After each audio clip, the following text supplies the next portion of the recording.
Hello, everybody. Welcome to Thursday Thoughts. Jessica and Casey with you today. As you can see, I'm in a different background and I apologize. I have some roofers here again and they are staple gunning right next to my desk. So if you're watching this live and the background sound is too much for you, please put in the comments and I will put myself on mute. But to more important topics, we are talking about probiotics today. And I'm actually surprised we haven't talked about this yet, but we're going to tell you what they are, what they do, what can kill the probiotics in you, and how to get and what to look for in a high quality probiotic supplement, because that is something you definitely want to keep an eye on. So before we get to that, though, just for anybody that's new in our community, we want to always introduce ourselves. So my name is Casey Kephart. I'm a functional medicine nutritionist. I have the program, the Feel Good Formula, and I work with women with all different types of autoimmune diseases to get back to the activities you love doing without second guessing what you should be eating, regain your energy back, trash your symptoms, all of the good things that you want with an autoimmune disease. And I live in St. Petersburg, Florida, where the sun always shines and roofers love to work on roofs all year long. Go ahead, Jessica. Yes, they can work on your roof all year. And I'm Jessica Melnick. I am the founder of the Anti-Arthritis Method, the host of the Happy Joints Arthritis Solutions Group. And I am a registered holistic nutritionist, and I help people with autoimmune forms of arthritis get back to living the life that they choose to live, not the way that they have to live. So sorry about the delay today, guys. We had to change up the time, and then we had some technical difficulties, but we're all good now. We're getting very proficient in our technical difficulties. And Jessica, I'm sorry to put the blame on you, but it's always your fault. I know. What can I say? I'm always learning, but sometimes there's things I have no idea. I need to get somebody who knows this stuff better than me to figure it out. You're making us both better at assessing or diagnosing our tech issues. So I thank you for that. Right? Yes, but let's get started with probiotics. Enough about tech issues. Yes, So crisis averted. I know. So what are probiotics? And I first want to say, if you use probiotics, feel free to put in the comments that, hey, I use probiotics or I don't use probiotics. And we'd love to hear like who's using them now, who hasn't. And then by the end of this, hopefully you'll all be on the train with using probiotics and know how to get one after this. So what are probiotics? They are healthy bacteria that populates in our gut, so our stomach basically, and it lines the digestive tract. We're going to talk all about the digestive tract today because that's essentially what the probiotics are helping with. And then if you want to learn more about the digestive tract, go back to our live that we had this Tuesday talking all about the leaky gut and the digestive tract. So what do probiotics do? They do a whole heck of a lot. Let me tell you that. And we're going to go through a lot of the benefits here. So some things that it does is, first and foremost, it strengthens the immune system. So this is obviously super important in an autoimmune disease. And we want to strengthen that immune system and get it back to balance again. And that's what it's going to do. 80% of our immune system is in our guts and digestive tracts. So we want to make sure that we are populating our gut and our immune system correctly, so we can thrive. Let me back up a little bit and say that we have good and bad bacteria in our bodies, and we need that bad bacteria in our bodies to coexist. There we go. Coexist with the good bacteria. So I think it said that Jessica, it was like 80% good bacteria in our bodies and then 20%, or was it 85% and 15%? 85, 15, yeah. Mm-hmm. So 85% of our bacteria in our body should be good bacteria. And then the 15% is the bad bacteria, which we need. So people with autoimmune disease often don't have that 85% good. It's more, let's say 50-50, or shifting even the other direction of 85 bad, 15% good. So we need to balance that out a little bit. And Jessica, I'll let you do some of the other benefits too, because we're going to probably go on for this for a while. Yeah, absolutely. So we want to have, of course, a lot more good bacteria than bad bacteria in our gut system. And what these good bacteria do is they can protect us against parasites, toxins, viral and bacterial infections. They can heal digestive issues. It also improves our mental health. So Mm. I'm sure that's becoming more and more common that we're learning more about how our gut and our mental health are related. So our gut is actually considered our second brain, or our enteric nervous system. And so the way that that kind of comes into place and how we can look at, okay, well, how the heck is our second brain in our gut? So when we look at mental health and our gut health, we find that serotonin, so that's our feel good chemical that's produced that makes us feel happy and good, calm, basically how you feel after you've had some carbs, except unlike eating like a piece of cake where you're going to feel sluggish and crappy a few minutes later after eating it, having naturally produced serotonin is just going to make us feel good. That is Mhm. produced in our gut. So if our gut isn't healthy, we're not producing enough serotonin. So that's where some depression and other like anxiety and other mental health conditions can come in. So super, super important to have good bacteria in our gut so that we can produce more serotonin. So who thought? Like who would have known? I agree.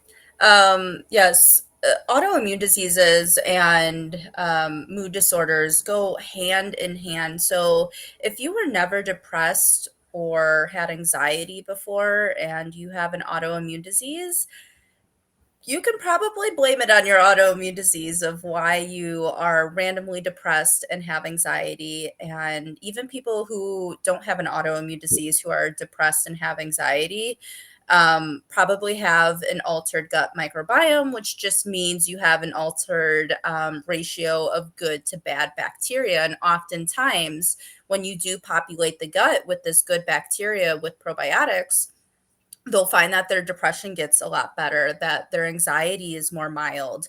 Of course, there's always psychological issues that go hand in hand with that that you need to also work through. But you'll find that it is a lot more manageable with probiotics and vitamin D. So probiotics actually help vitamin D levels too. I don't really know the super science behind that, but I know they go hand in hand as well. Other things that probiotics help with is absorbing our nutrients in our bodies. So, again, with an autoimmune disease, we have a really hard time absorbing nutrients in our bodies. And probiotics help that, and they help fight infections and colds and viruses, like Jessica said, and this pandemic thing going around. Probiotics can really help with. Um, so, with any of you that have psoriasis or eczema, acne, rosacea, any of those skin issues, probiotics are really good for. They are very good for the skin, very good for regulating that gut system, which things that are going wrong on the outside of you often are occurring on the inside, and it's a reflection of what's going wrong on the inside. So, you just don't have acne from oil on your skin. You have acne from an altered gut microbiome, and you have um, acne from maybe too much sugar, or a dairy allergy, or something going wrong that's inside of you that is poking holes in your gut. Again, referring to our live on Tuesday. So, um, probiotics also produce B12, which is a B vitamin. as you probably heard, butyrate, which is a short chain fatty acid. It creates enzymes. Enzymes help digest your food, break that down, and help absorb it. So, again, with the absorbable factor. And it helps prevent and treat UTIs, urinary tract infections, with women and men, but women are more susceptible to it. I know I've had about like 8 in 1 year before, and never want that to happen again. So take your probiotics. Mhm. Like I said, manage eczema, foodborne illnesses, again, help balance that gut microbiome too. Because with a foodborne illness, you are excreting from all ends of your body, and you need to replenish what is going inside of you again. And you're putting bad bacteria in your body unknowingly. When you do have a foodborne illness, you ate something bad bacteria. So we need to overpopulate that gut system with good bacteria to help balance it out again.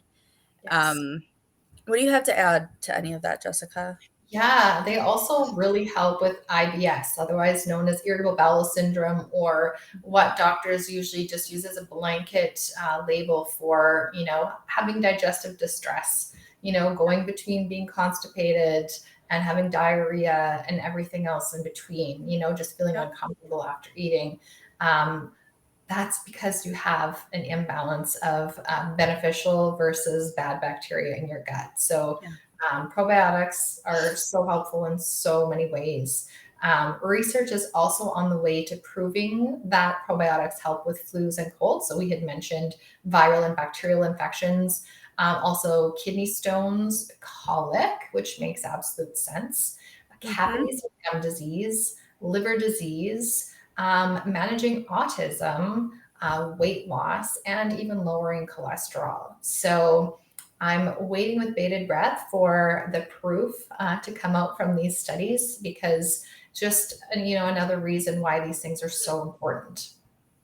Yeah. Watch us now have a pharmaceutical script for a probiotic, though, once these studies come out. I don't want to get on the tangent of that, but yeah, that would be cool if everybody knew about probiotics and would start taking them, because a lot of our ailments will go away. And especially the ailments that are shown on the outside of us, because that seems to be more motivating for people to take care of themselves when it's outwardly showing, like your skin issues, your psoriasis, rosacea, eczema, acne, things like that.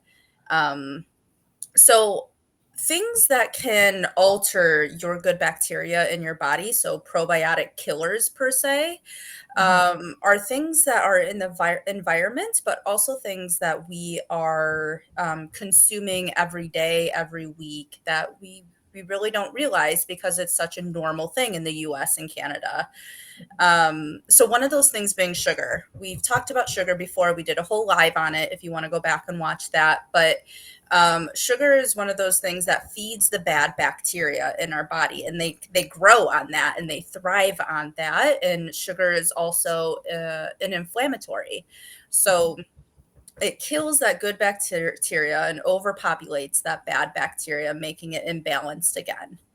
Another thing being antibiotics, prescription medications. So, antibiotics is just what it sounds, antibiotics. It gets rid of the bacteria in you. It doesn't just get rid of the bad bacteria, though, it gets rid of the good bacteria. So, this goes for, and I'm not saying we should never take antibiotics. That is not what I'm saying at all. I'm just saying we need to repopulate with good probiotics when we do have antibiotics, and there's a timing schedule to that, so it doesn't kill the probiotic you just put in there. And there's also a certain type of probiotic too that you want to be taking, and we can talk more about that some other time as well. But this doesn't just go for prescription antibiotics. This actually goes for mouthwash, antibacterial mouthwash that gets rid of all of the good and bacteria in your mouth. um, Antibiotic soap that gets rid of the good and bad bacteria on your hands, on your body. So just be cognizant of what you are using and how much antibiotic stuff you're using. And especially now with the pandemic, we had a lot of antibacterial. I'm The losing the gel word today. everywhere, Thank you. right? Yes. Yeah, Yes. And and it's I just wanted to add, sorry to interrupt you, Casey, but we have a microbiome on our skin and in our mouth yes. as well. And we Yeah. don't want to kill all that off. And when we're using antibacterial soaps and we're using mouthwashes all the time, we're killing off all the good bacteria in there too. And we need that.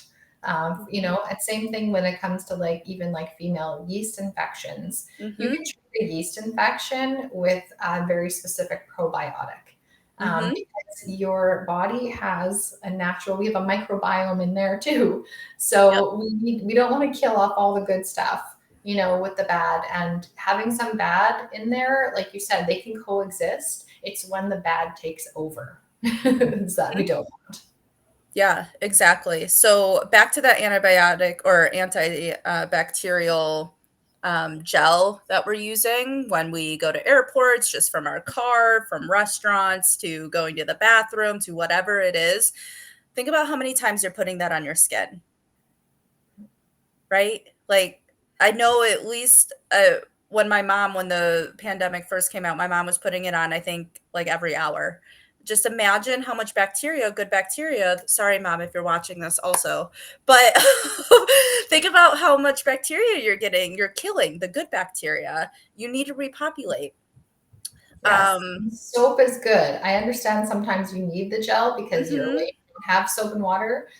Soap does not kill off the bad, like the all the bacteria. It does not ruin your microbiome. The antibacterial stuff, yes, but regular soap, Right, no.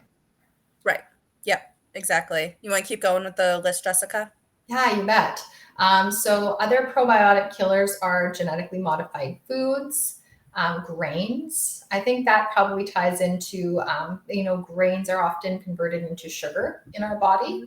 Mhm. Eventually, even the whole grains, they don't act the same as like having a refined carbohydrate or a refined sugar, but still our body processes them that way. So if we're eating a lot of grains and refined or otherwise, emotional stress. So emotional stress puts a lot of stress on our gut as well. Mhm. Chemicals, so things that we're using at home, chemicals in our environment, depending on what we're exposed to. It depends on where we live, depends on our environment, and also what we bring into our home. So, using things like harsh chemicals to clean our bathroom or our kitchen, all that kind of stuff. Even different like paints or stuff used to like different stains and stuff for wood. All these things can add up and can create an impact on our body. And like we mentioned before, a lot of medications can also kill the good bacteria in our gut. So not just antibiotics. A lot of medications are really, really hard on our gut. Yeah. Yep, exactly. So, how do we get probiotics? We get them through food and then supplements. So, I'm sure you've heard of certain foods that should have probiotics in it, but I want you to double check the ingredient label to see if they actually do, because in US and Canada, and maybe other countries as well. Europe is better about this, though. We do a lot of pasteurizing, we do a lot of processing of our food, and that kills probiotics because they're super sensitive to heat. And they're often not there anymore in the foods that should have probiotics in it that we're still selling and still telling people they have probiotics in it. So, for example, sauerkraut is supposed to have probiotics in it, and they do when you make it at home or you buy, the $10 sauerkraut that's in the fridge at, let's say, Whole Foods or any other natural food store that you go to. Again, look at the ingredient label. But the ones that are in the jars, the ones that are, $3 on the shelf, don't have any probiotics anymore. They've been processed, they've been heated, they've been pasteurized, too much for those probiotics to survive. So you may be getting fooled if you are buying those types of sauerkrauts, but it's usually things that are fermented. So you have your coconut kefir, um, again, the sauerkraut, the kimchi, again, look at the ingredient label, coconut yogurt, and then You have goat milk, goat yogurt, sheep milk, sheep yogurt, A2 cow milk, again, by a really good quality, like raw, grass fed, organic, unpasteurized. You have kombucha, and I can never say this word. Is it Vas? Kvass? I think it's kvass. I'm not sure if I'm pronouncing it correctly, but I think it's like a Russian. It's like a beverage, like a fermented beverage like kombucha.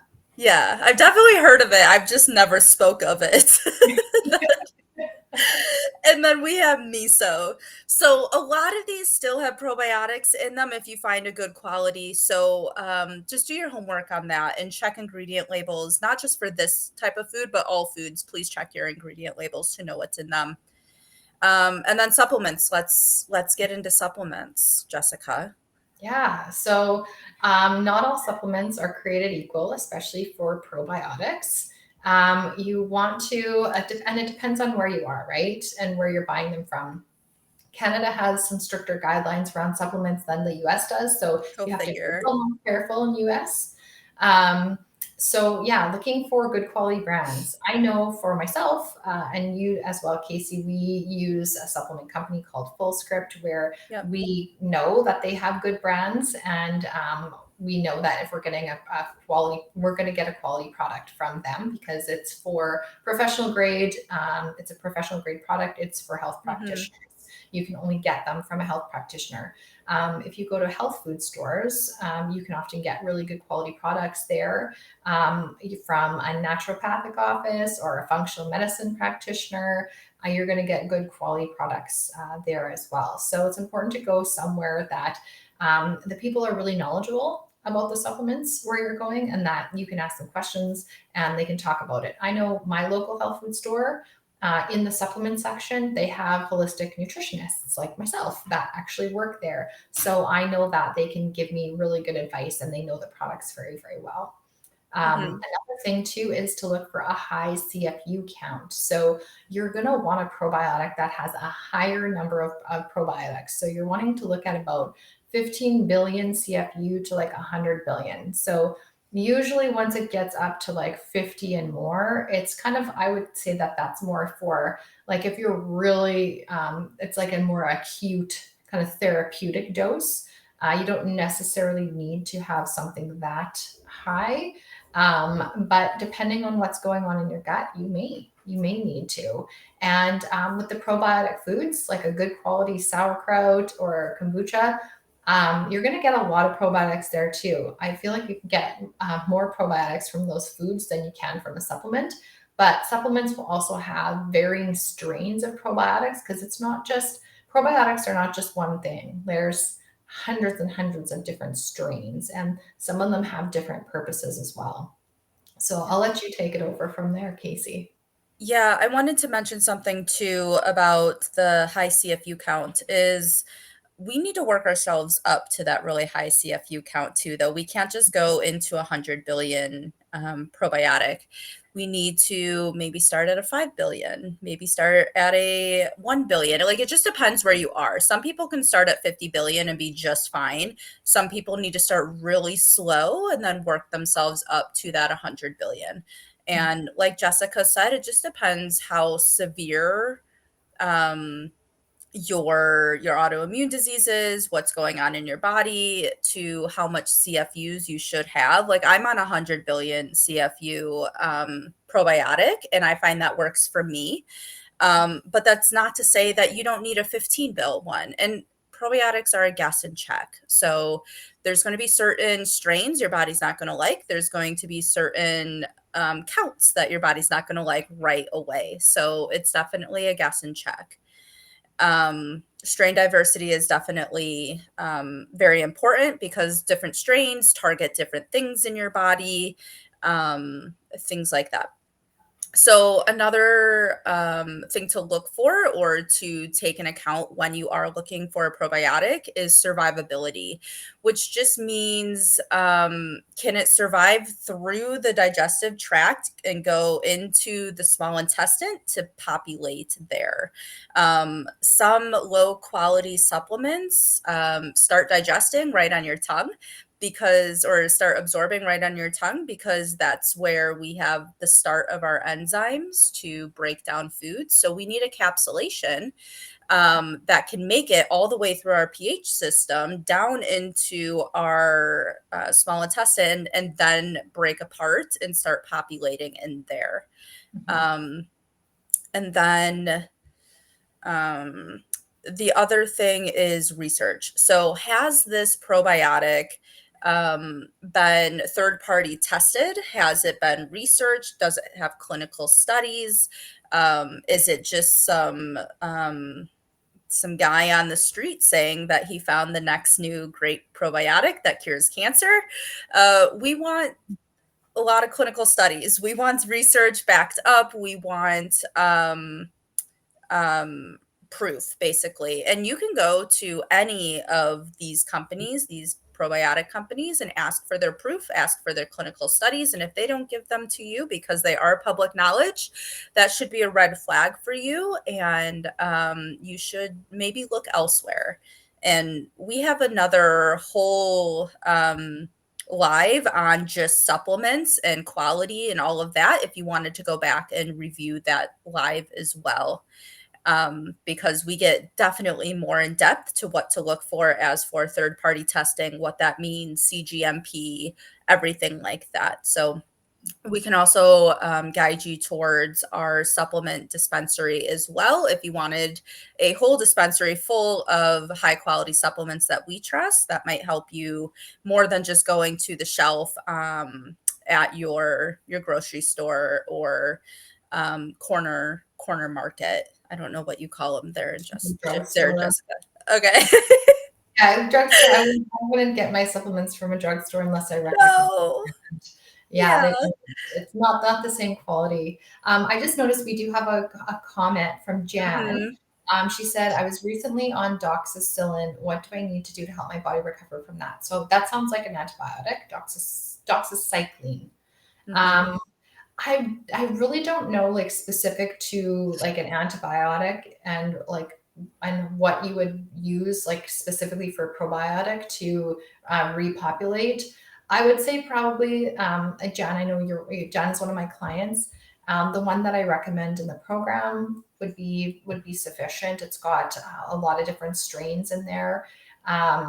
It's more. It doesn't necessarily. I don't think it's what's the word particular to the type of antibiotic because antibiotics are given out depending on the type of infection that you have and what type of bacteria that it is and also what your body can handle. I know there's some antibiotics that I have a horrible reaction to and I can't take them. So I don't think that the type of antibiotic necessarily would dictate the type of probiotic that you take. Do you have any suggestions on that, Casey, or any I experience? do. Yeah, so this question, and correct me if I'm wrong, Jan, might have come through when I was talking about, the timing of antibiotics versus probiotics. And if you're on an antibiotic, you may have to use a different probiotic. So I'll just clarify that then. So, Jan, because you were already, it sounds like you're already off of the doxycycline, because you said you recently were on it. Take a regular probiotic, like Jessica said, the one that she recommends for you, and that will be fine. If you go on the doxycycline again or any other antibiotic, if you're going to take that regular probiotic that Jessica recommends, space it out about 8 hours or away from that antibiotic, or 4 hours if you're taking two separate doses of that antibiotic. So 8 a.m. antibiotic, 2 p.m. probiotic, um, 6 o'clock um, antibiotic. So that way you're not totally wiping out that bacteria. However, I would also recommend using a yeast probiotic as well, which is Saccharomyces boulardii. Those do not get wiped away with an antibiotic because it's a yeast probiotic, not a bacterial probiotic. So, if this is a normal cause for you to take antibiotics, take that Saccharomyces boulardii as well. Um, Either as well as the normal probiotic or just instead of the probiotic. when you are on that antibiotic. And again, this is not medical diagnoses and recommend and what's the words here? I am recommending and suggesting. Mental health. The disclaimer: this is not Yes. recommendations. These are suggestions based on our own experience in the scope of our own practice. So it's not a Thank you. substitute for medical care. Thank you, Miss Lawyer Jessica. Yeah, we need to put that in just so things don't fall back on us. But um, yeah, super important for you, Jan, to start repopulating your gut microbiome now after those antibiotics. Yeah, thanks for that, Casey. Yes. I think the last thing we had to talk about very briefly is the side effects of probiotics. And there's not many, actually. It's not like your commercials of the pharmaceutical companies where they're like, oh, can cause anxiety, depression, irritable bowel, and death. Yeah. It doesn't work like this. So, probiotics, diarrhea, if you first start off, that's your body just telling you, hey, we're going way too fast here. Like, this is new. This is upsetting me right now. I need to flush it out. So we need to work slow, go up. Sometimes you can have some GI distress, which just means some stomach aches. That may pass, but that also may be your body telling you, hey, this one's not really working for me, and we need to adjust it a little bit. Again, either in the dosage or the strain, or even the quality of supplement. So, like I said before, probiotics are very, very guess and check supplement, unfortunately, because we're dealing with live bacteria here and we aren't 100% sure what different millions of bacterial strains we have in your system, let alone in the probiotics. So we need to find what works best for you. And that's what Jessica and I are here for too, based on your symptoms and what you're feeling and all of that. So you're in good hands if you wanted to talk more about that with us. Absolutely. All right. I think we covered it all. Lots to say about probiotics. They're really Yeah. important.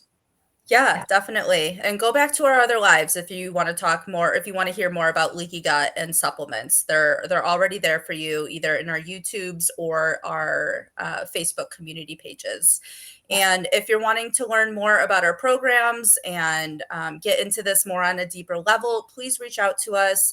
We both have webinars to send you. We both have information to send you. Happy to discuss more about working with each other. So that is it. We will be back on Tuesday. This was a really fun live, at least for me. Mhm. Um, and everybody have a good weekend. Yes. Take care, everybody. Talk to you soon.